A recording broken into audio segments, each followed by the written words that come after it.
est en 1973. Et il tenait à cette époque de sa vie un journal.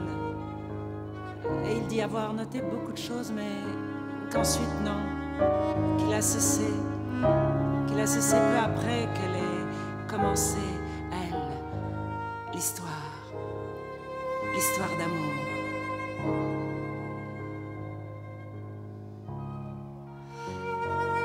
C'est un samedi, la nuit, le printemps, c'est presque le début de l'été, le mois de juin.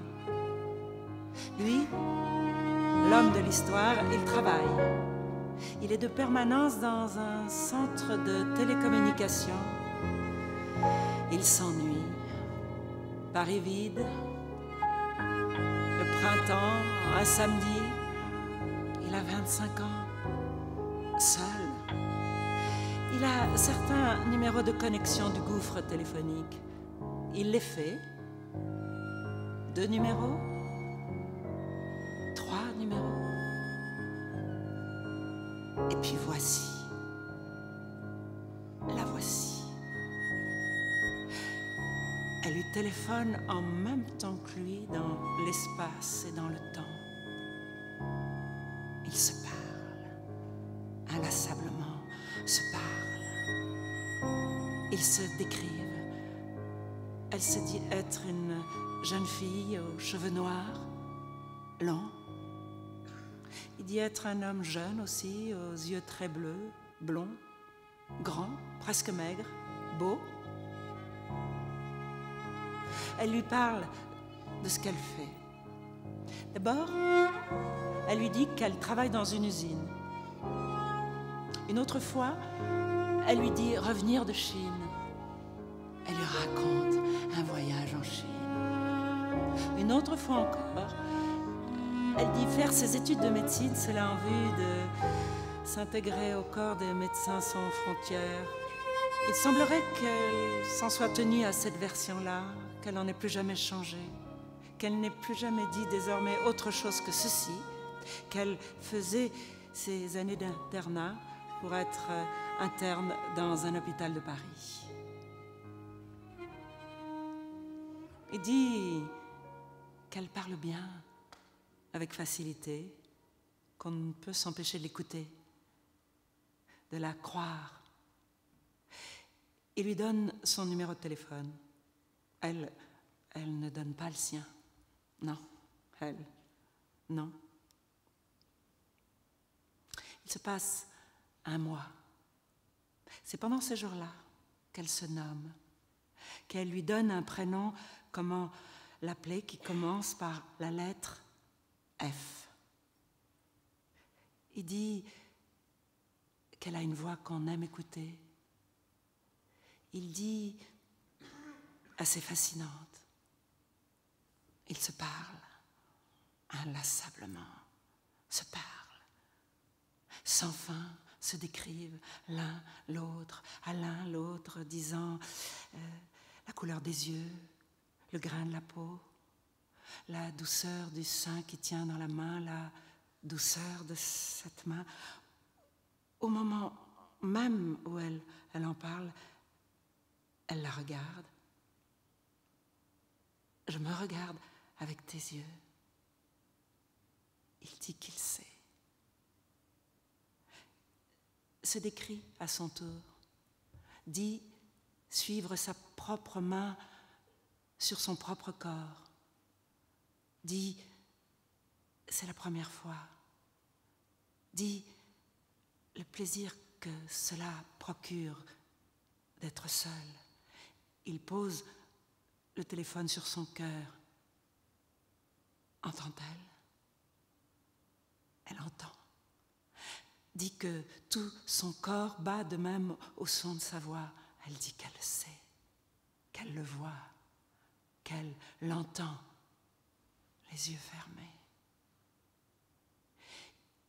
Il dit « J'étais un autre moi-même et je l'ignorais ». Elle dit n'avoir pas su avant lui être désirable d'un désir d'elle-même qu'elle-même pouvait partager et que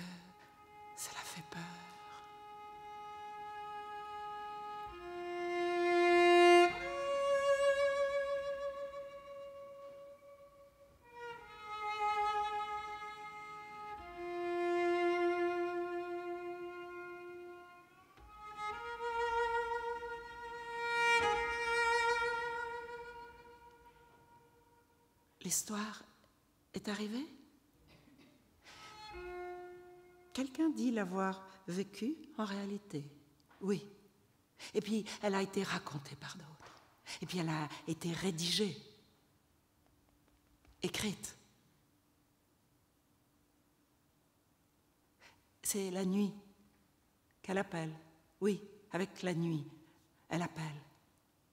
La nuit venant, elle vient, c'est moi, F. J'ai peur. Les conversations deviennent très longues. Des nuits. Elles finissent par durer jusqu'au jour. Elles durent jusqu'à 8 heures, 10 heures d'affilée. Il ne connaît toujours pas son nom, ni son adresse, ni son numéro de téléphone. Il ne connaît que ce prénom, comment elle s'appelle elle-même lorsqu'il décroche le téléphone. C'est moi, F. J'ai peur. Il est à sa disposition. C'est lui qui attend les coups de téléphone. Il n'a aucun moyen de la joindre, aucune indication sur le lieu où elle se trouve. Il ne réclame pas d'en avoir. Cela pendant 1 mois. Une fois, elle lui apprendra certaines choses. Une fois, elle lui apprend l'endroit. C'est Neuilly. Le lieu où elle se trouve, c'est là, Neuilly. Un hôtel particulier entre le bois et la Seine.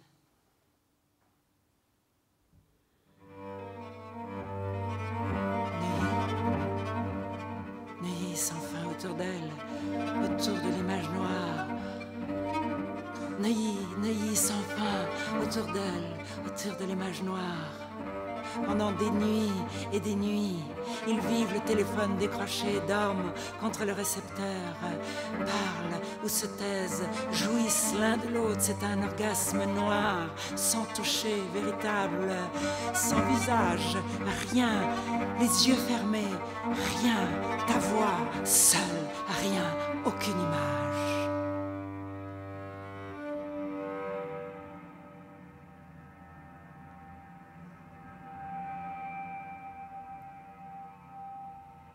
Le navire Night est face à la nuit des temps.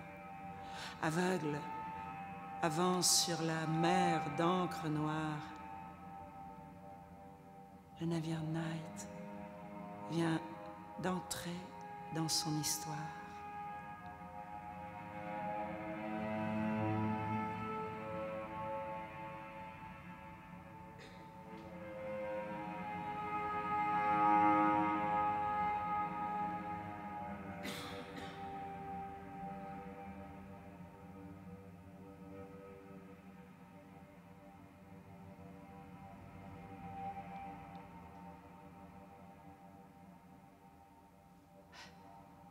C'est elle, la première qui veut le voir, le rencontrer. Elle lui donne 2 sortes de rendez-vous, les rendez-vous commandés et ceux qu'elle ne décommande pas. Il va à tous les rendez-vous. Chaque fois, il y a des circonstances imprévues qui empêchent la rencontre. Mais il ne s'étonne pas de cet empêchement à la rencontre. Il la croit possible, chaque fois. Il croit ce qu'elle dit, la croit. Très vite. Et il ne peut rien pour détourner l'histoire. C'est elle, F, qui mène l'histoire, lui tient tête, évite les imprudences, qui, petit à petit, les fait tous les deux s'habituer. Elle ne sait rien. Elle invente. La première à devenir folle.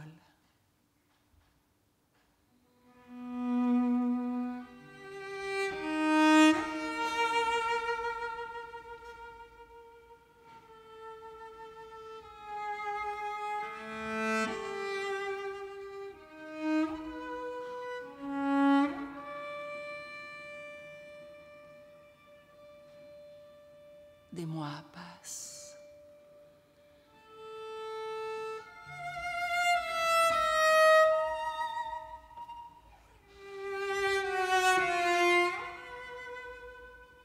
Un an.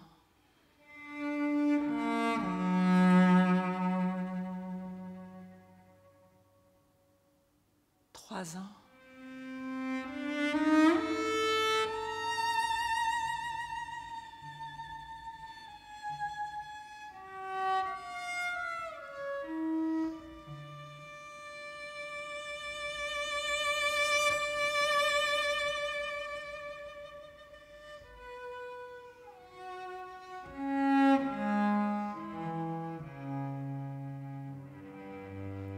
L'histoire se creuse de cavernes. Elle s'approfondit.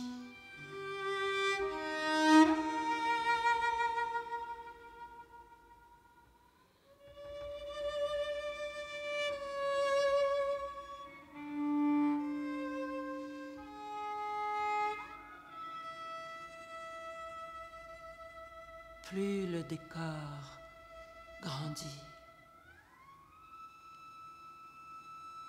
plus elle s'obscurcit.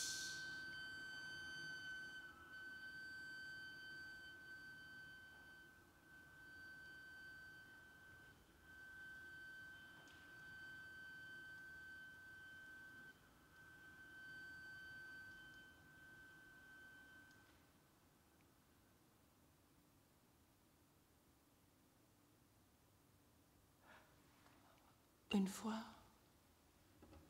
elle lui apprend, elle est malade, leucémique, condamnée à mort, maintenue en vie à force de médicaments, de soins, d'argent, depuis 10 ans, depuis l'âge de 16 ans. Elle a maintenant 26 ans.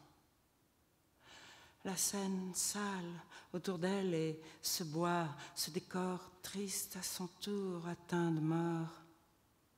Pendant toute une période, elle refuse l'idée de le voir, de le rencontrer. Elle dit qu'ils ne se verront jamais, qu'ils ne se rencontreront jamais.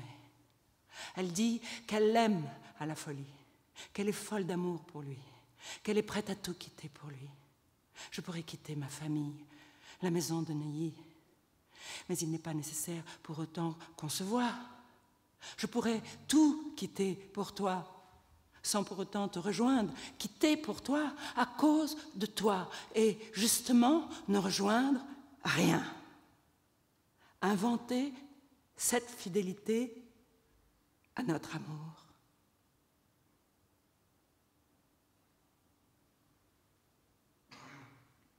Ce territoire de Paris, insomniaque, la nuit, c'est la mer sur laquelle passe the night, cette dérive qu'on a appelée ainsi le navire night.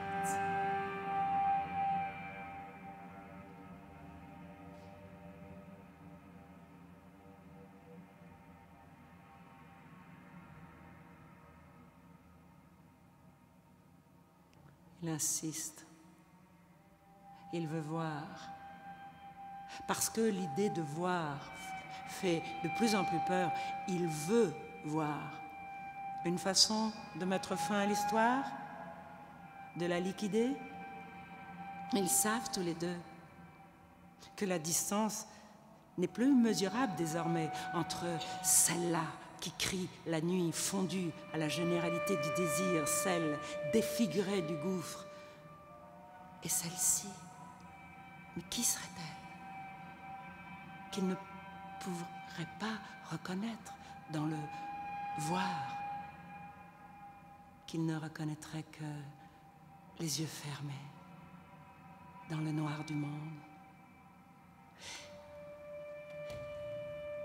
Il ne promet pas de ne pas regarder lorsqu'elle apparaîtrait descendre recouverte d'un Chanel blanc à l'angle d'une rue Neuilly. Non, il n'a pas promis de fermer les yeux.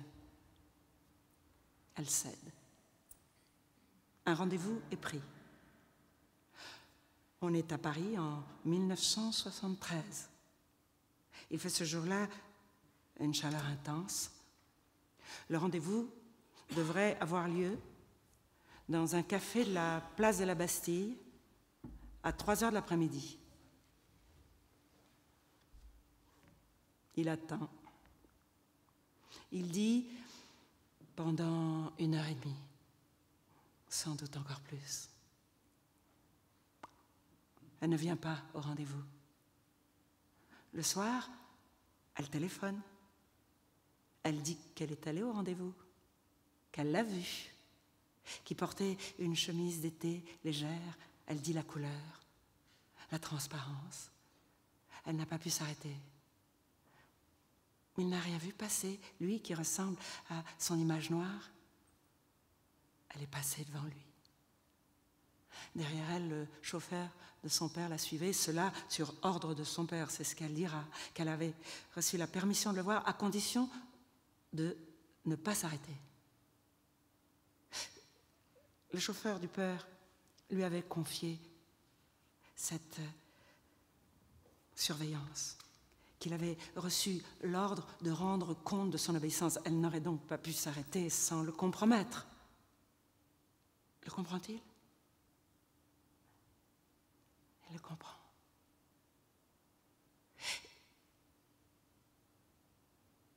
Il vient à l'esprit que ce jour de si grande chaleur, à cause de la leucémie, elle n'a pas pu sortir de l'auto et marcher vers lui, ou bien que ce soit de cette ambulance louée pour ça, pour le voir, qu'elle l'ait vu, qu'il l'attendait. Dès lors, elle ne peut plus oublier cette image qu'elle a vue de cet homme qui attendait cette femme, elle. Ce corps aperçu à travers la transparence de la chemise, le temps du passage, la trace noire des seins sur la poitrine maigre, la comble de folie. Elle l'a donc vu quelques minutes, le temps du passage, mais cela suffit. L'image est là pour toujours. Je ne te parle pas de celle de son visage, mais de celle de son corps.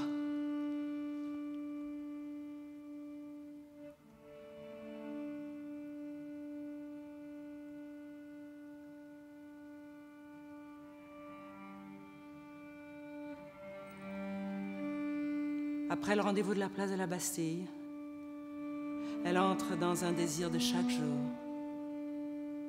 de chaque fois, de chaque nuit, réclame d'en mourir, demande d'en mourir.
Les gens qui crient la nuit se donnent tous des rendez-vous. Ces rendez-vous ne sont jamais suivis de rencontres. Il suffit qu'ils soient donnés. C'est l'appel lancé dans le gouffre, le cri, qui déclenche la jouissance. C'est l'autre cri, la réponse. Quelqu'un crie, quelqu'un répond qu'il a entendu le cri, qui lui répond.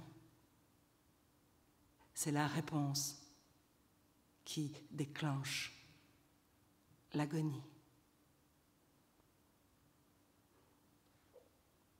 Vous disiez, vous souvenir de cet homme qui hurlait à l'aube. Oui, il appelait, il disait qu'il était le chat.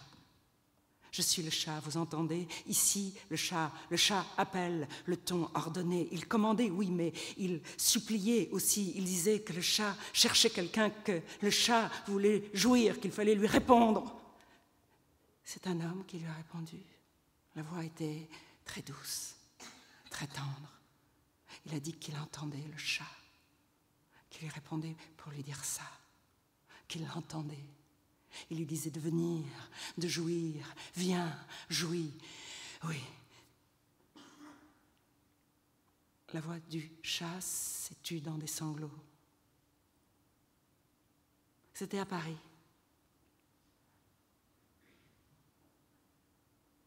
En hiver, vers 4 heures, en pleine nuit,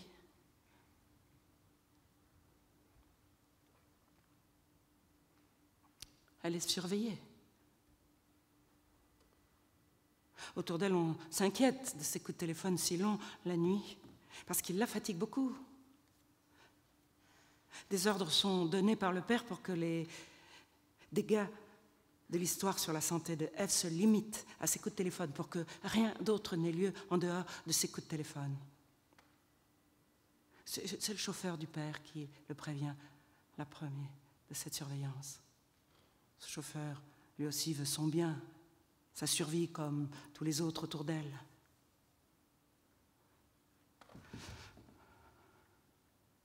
Un jour,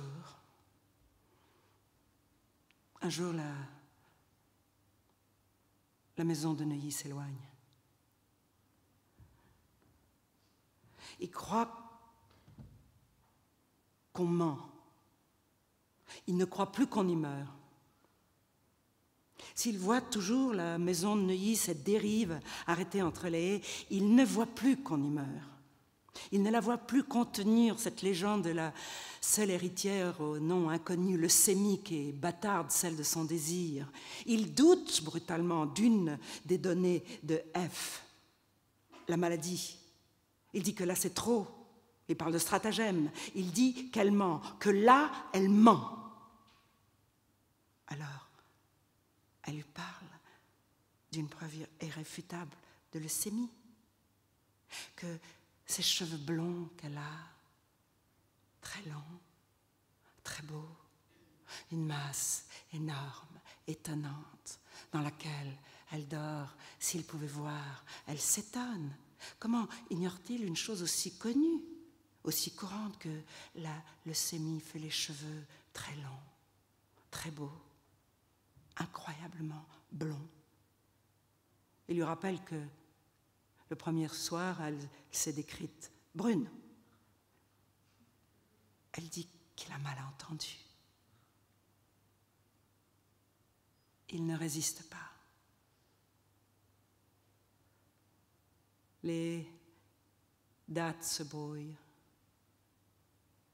Le journal n'est plus tenu aussi régulièrement, la chronologie n'est plus assurée. Il ne reste qu'une mémoire globale de l'événement si intense que chaque nuit représente le désir. Les murs tombent entre les jours.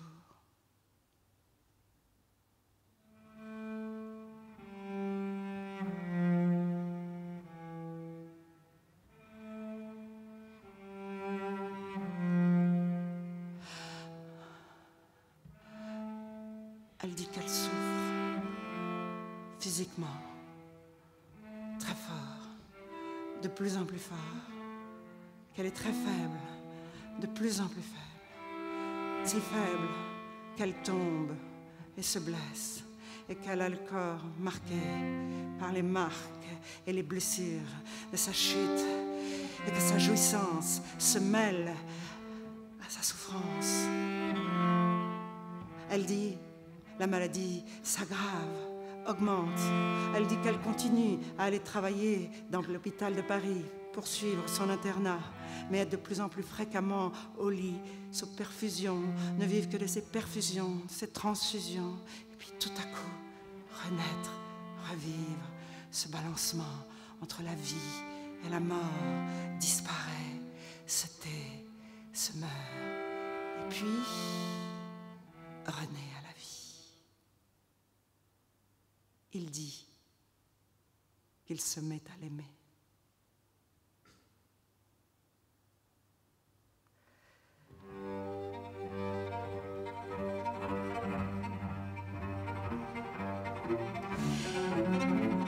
Un jour, une femme vient chez lui apporter une enveloppe de la part de F. Elle dit être la lingère de la maison de Neuilly, sûrement la femme du chauffeur. L'enveloppe contient 2 photographies. C'est une jeune fille, blonde, les cheveux très longs, très beaux.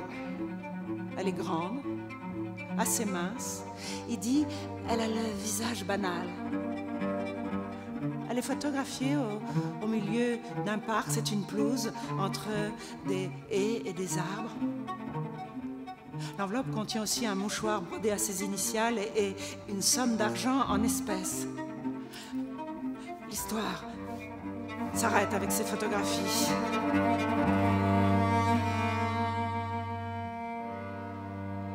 Seul, le soir, avec ces photographies méconnaissables, enfermé avec elle, désespéré.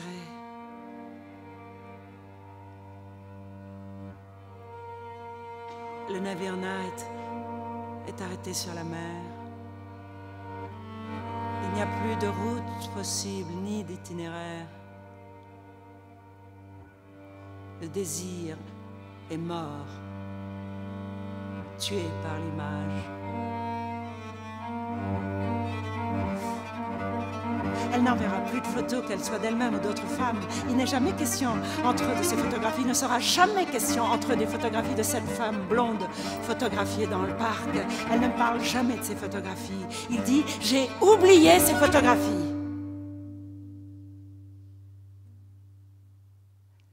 Ça a recommencé comme avant. Elle lui donne des rendez-vous. Elle lui donne 10 rendez-vous. Il va à tous les rendez-vous.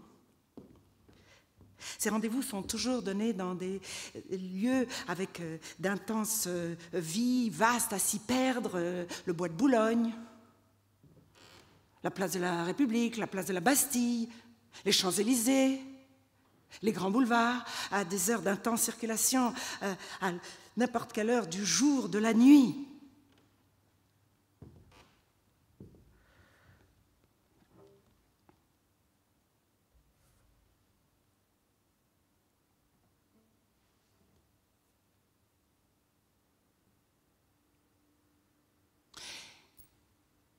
Il ne s'étonne pas de cette impossibilité à venir. Il la croit possible. Chaque fois. Il croit qu'elle est la proie d'antagonismes plus forts qu'elle-même et que sa propre mise à la disposition de ces antagonismes est sa force même, que son entière disposition au désir brutal parle pour elle.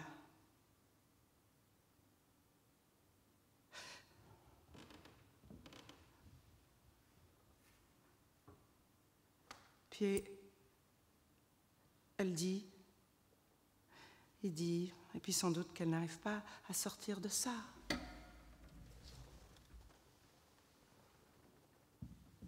De ce bois, cette pesanteur.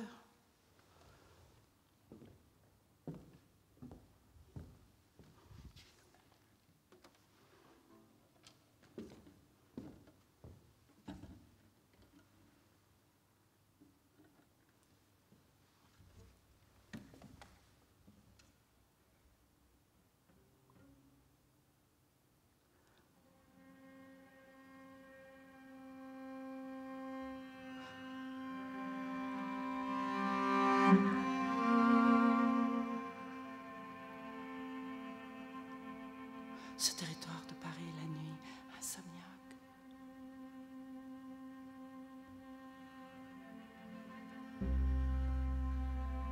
C'est le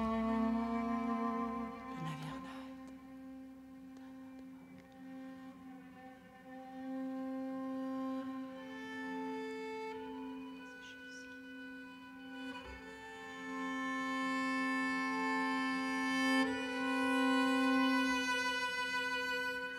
Night.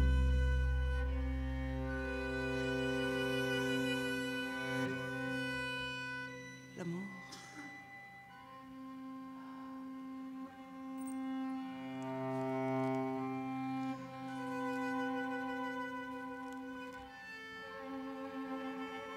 À Paris.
À Paris, l'amour toujours, de nuit sans issue, la jouissance dans leurs sanglots, et entre eux, ce mur aveugle, infranchissable.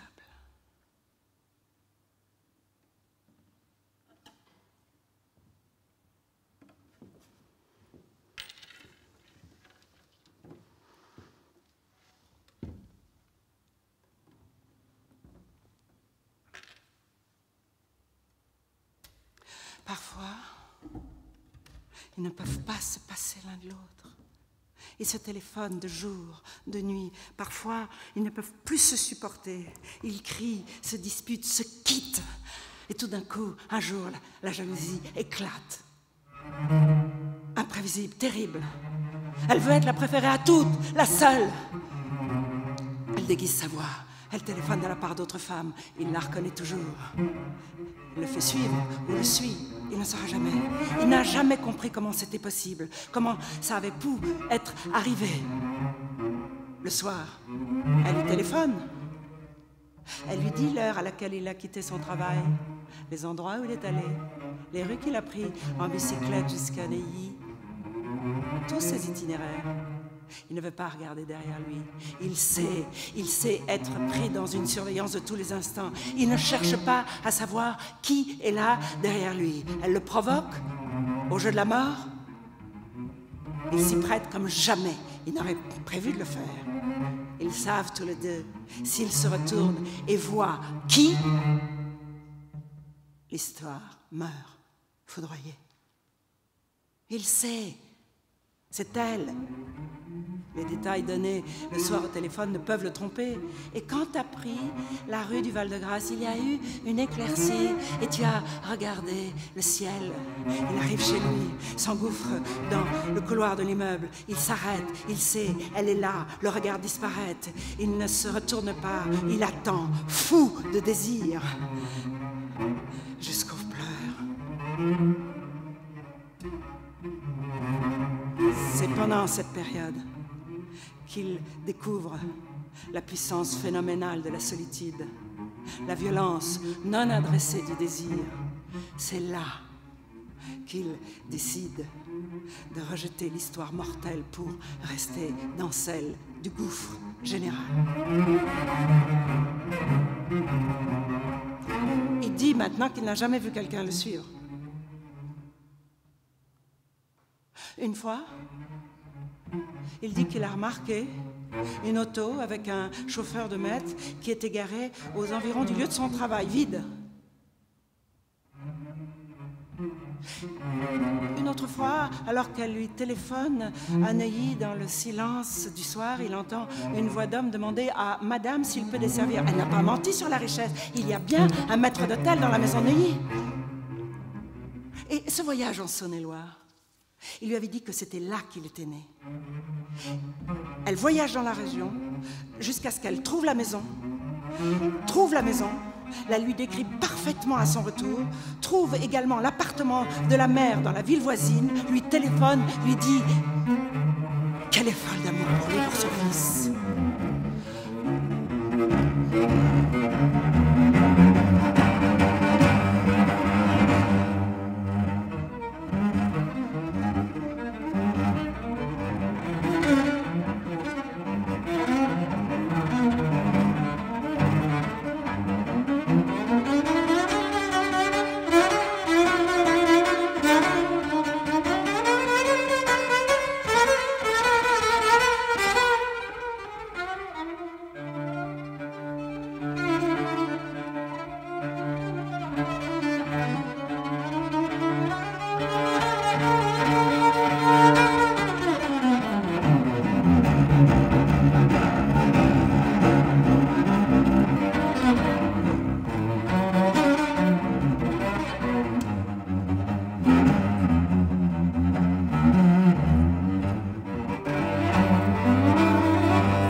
Est-ce qu'il sait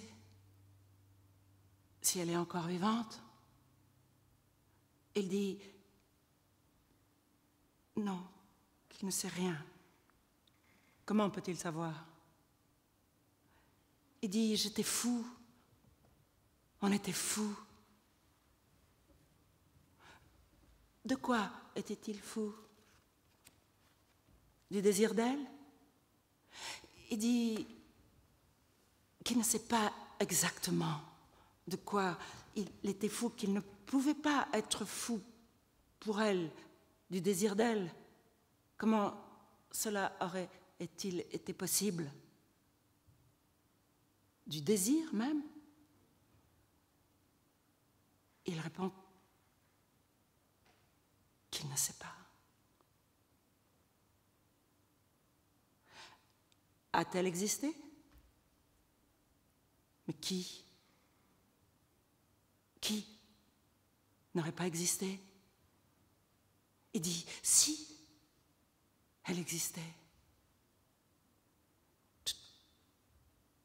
Dans tous les cas, elle existait. Quelle qu'elle eût été, ou qu'elle soit peut-être encore, elle existait. Elle existe.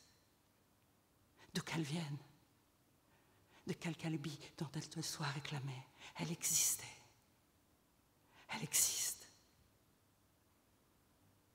Il dit que la question est sans objet.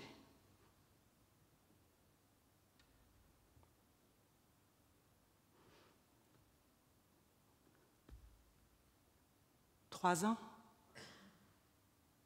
les heures passées au téléphone, des mois. Il y a des périodes, quelquefois d'une semaine, pendant lesquelles elle ne donne pas signe de vie. Peut-être est-elle trop malade pendant ces périodes-là pour le faire. Et puis, elle rappelle l'orgasme commun et aride, nu, immense, incomparable. Une nuit, il le lui demande. A-t-elle eu des amants avant lui?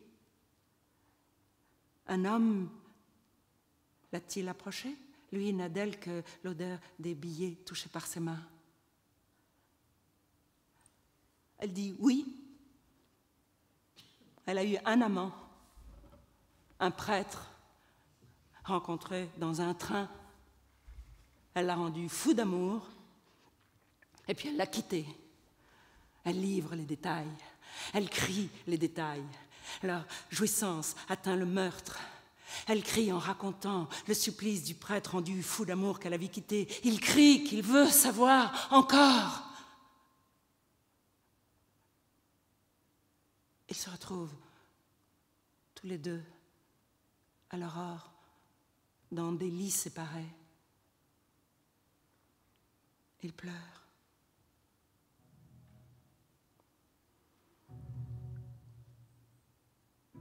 Les derniers temps, elle est presque toujours couchée, mourante. Elle est tout le temps sous perfusion. Et il arrive de s'évanouir au téléphone. Il le sait, à sa voix. Il distingue ses voix de ses voix. Sa voix couchée, sa voix mourante, sa voix d'enfant égaré, sa voix quand elle parle du Père adoré, sa voix de salon, sa voix menteuse, sa voix dénaturée, détimbrée du désir, sa voix d'épouvante. Elle ne peut plus lui mentir.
Une fois encore, elle lui donne une indication sur la maison de Neuilly. En ce moment, on construit une fontaine dans le parc, entre la pelouse et les haies. Pendant toute une journée, il parcourt les rues de Neuilly à bicyclette, un jour entier. Il ne cherche pas une fontaine dans le parc, mais au-delà, un détail imprévu mais probant, une certaine couleur de mur, de grille, une certaine disposition des fenêtres, des chambres, une certaine lumière voilée au-dessus de tout, un signe du ciel.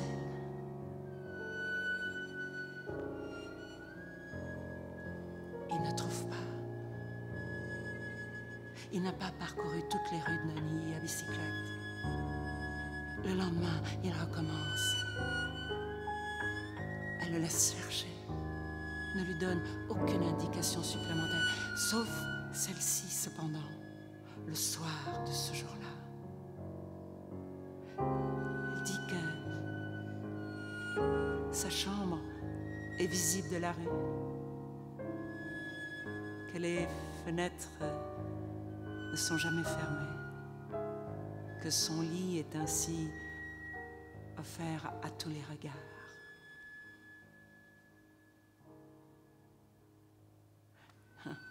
Il dit maintenant qu'il aurait pu voir la maison de Neuilly s'il avait voulu voir.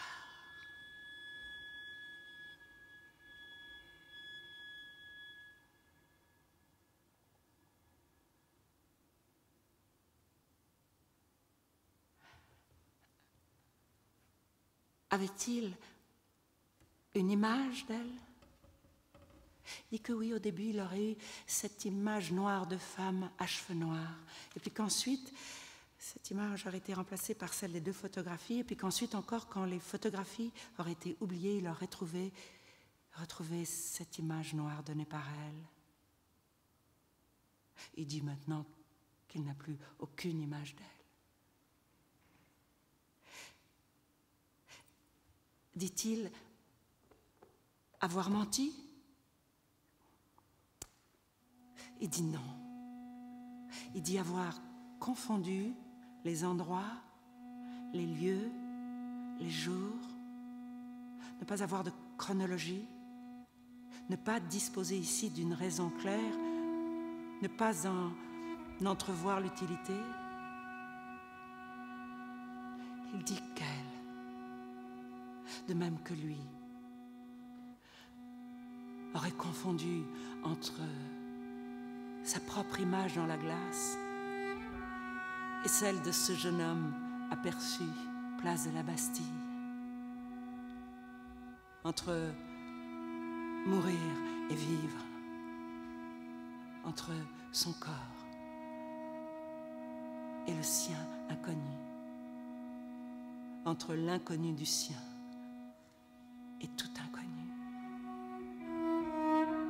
Il dit qu'elle, de même que lui, n'aurait pas su si elle était celle qui regardait l'histoire ou celle qui, à l'intérieur, vivait l'histoire. Il dit qu'elle était peut-être ce jeune garçon qui, les nuits où elle se disait allait si mal, passait sous ses fenêtres et la regardait mourir. Ce jeune rôdeur de Neuilly qui passait le soir et la regardait mourir.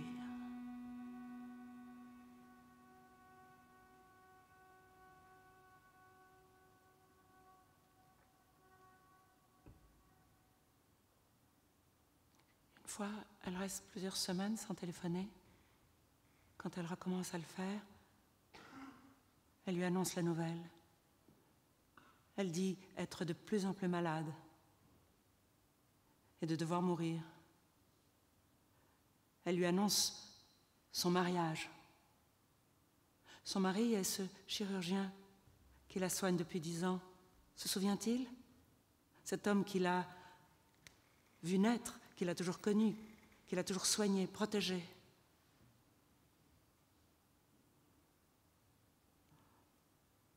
Plus tard, on téléphone. Un homme, il dit être le mari. Il exige que leur relation cesse. Il précise que la mort est vraie. Il prononce pour la première fois le mot « folie ». Pour la première fois, le mot est prononcé. Folie.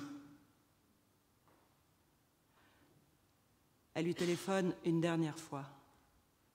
Elle lui donne la date du mariage, pas l'endroit.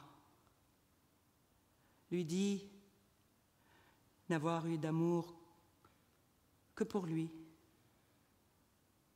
son seul amant, regrette d'avoir à mourir. La cérémonie a lieu un jour d'été, en 1975. Il n'est pas à Paris.